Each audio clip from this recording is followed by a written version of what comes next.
The first step to learning the power swing is to understand that you haven't got time to swing your arms up and down and steer the club through the golf ball. That's got to happen totally automatically. And the only way that that can happen is if your shoulders are moving in the same angle to the golf ball as the golf club had at the address position.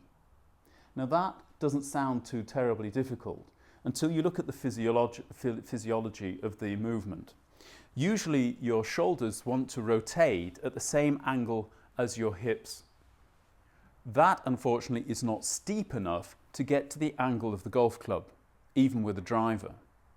That means that your shoulders have got to rotate at a steeper angle than your hips do. And the only way that that can happen is when your thoracic spine curves. This curving and bending of the thoracic spine allows your shoulders to move in the correct plane or angle to the ball, while your hips are moving at a far flatter plane. This obviously means you've got to have enough mobility in your thoracic spine to do this. And I would definitely recommend exercises to allow you to move sideways with your thoracic spine at the same time as you rotate. Obviously, that is something that you can practice, and there are drills on the eCoach to help you do that. When you're actually swinging the golf club then, as you turn away from the golf ball, you're trying to get your left shoulder down at the right angle and where the club was before.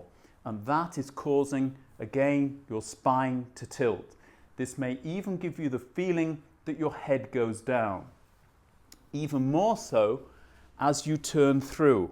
As your hips turn through, your right shoulder will drop to bring you into the right angle, and again your thoracic spine will have to curve. By doing that, it will give you the impression that your head is going down. And in the truth, it could well be that your neck tilts forward, but your thoracic spine and your chest will actually stay back and stay the same distance away from the ball. So although the feeling is as if you're almost going to bite the ball and therefore hit into the ground, because your chest is moving in the opposite direction to your head, you're actually keeping enough distance and room to make a good release through the ball and hit it absolutely perfectly. That's the first step in the power swing. Go away and practice it.